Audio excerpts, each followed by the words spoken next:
Tu entends souvent parler de compléments miracles contre le diabète et tu ne sais plus quoi penser. Aujourd'hui, on fait le tri ensemble. On passe en revue les nutriments dont on parle le plus, ce que dit la science sur la glycémie, l'intérêt quand il existe, et comment les privilégier d'abord dans l'assiette. L'objectif est simple. Être serein, éviter les achats inutiles, et avancer avec des repères fiables. Posons d'abord un cadre scientifique. Aucun complément ne remplace tes médicaments ni le suivi de ton médecin. Les recommandations récentes rappellent qu'il n'existe pas de pilule universelle pour faire baisser la glycémie chez tout le monde. On corrige d'abord les carences avérées, on privilégie l'alimentation, on mesure, puis on réévalue. Certains nutriments peuvent aider modestement la glycémie dans des cas précis, surtout en cas de déficit. Beaucoup d'aliments sourcés aident aussi à la perte de poids grâce aux fibres et aux protéines. C'est utile, mais ce n'est pas le sujet principal de cette vidéo. On démarre avec le magnésium. Si tu dois n'en choisir qu'un, ce serait sans aucun doute celui-ci. Les personnes diabétiques, mais pas seulement, ont plus souvent un apport bas en magnésium et le corriger peut certainement améliorer la glycémie surtout si une carence est présente. Il est très facile à trouver dans l'alimentation. Légumineuses, céréales complètes, amandes et autres oléagineux, certains fruits de mer, chocolat noir à teneur modérée en sucre et eau minérale riche en magnésium. Conseils pratiques. Commence par l'assiette. Si tes analyses sanguines confirment un manque, alors envisage des suppléments, après en avoir discuté avec ton médecin. L'autre avantage du magnésium est qu'il favorise la perte de poids, ce que recherchent habituellement les diabétiques de type 2. En second, le chrome.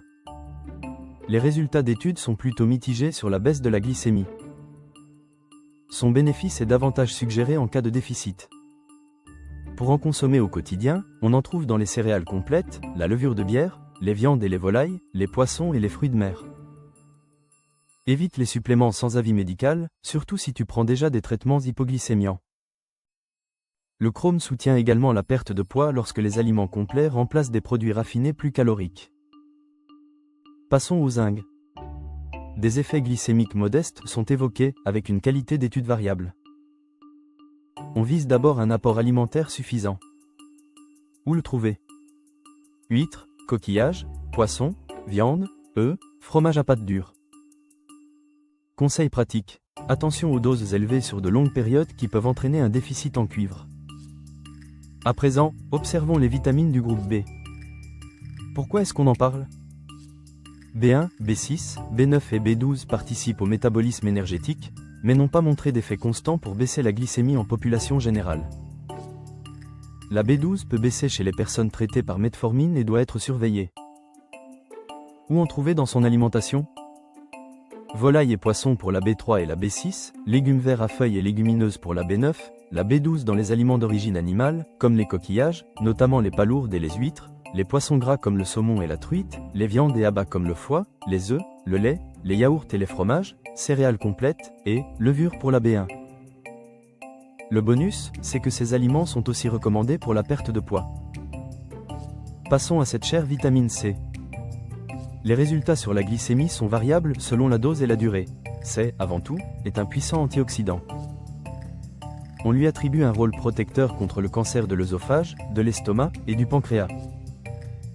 Ici, pas de recommandation de routine pour faire baisser le sucre. Cependant, la vitamine C peut apporter du tonus pour une pratique sportive quotidienne, et donc t'aider en ce sens. Où la trouver? Agrumes, kiwis, fraises, patates douces, poivrons, brocolis, épinards et autres légumes colorés. Attention, de hautes doses peuvent irriter le tube digestif et provoquer des diarrhées.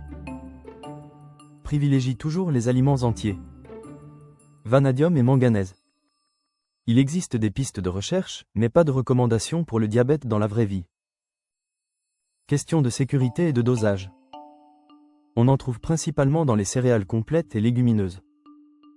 Reste donc prudent si tu vois ces minéraux dans un produit vanté pour le diabète.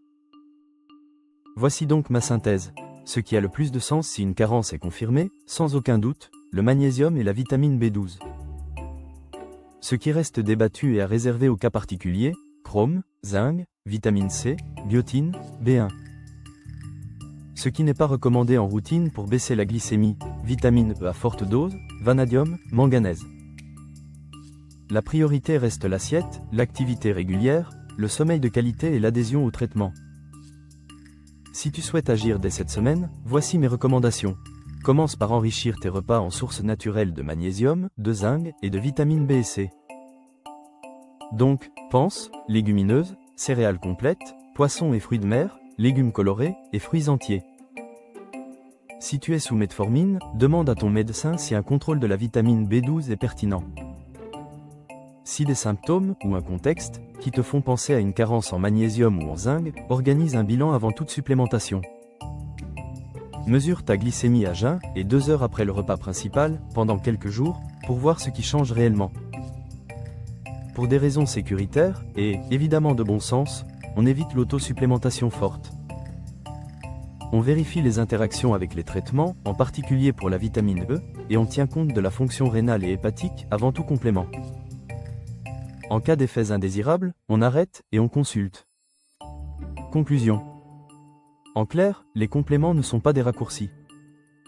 Ils peuvent aider quand une carence est présente, mais le cœur de la stratégie reste l'alimentation réelle, l'activité physique, le sommeil et un suivi médical régulier. Il est temps du petit rappel quotidien.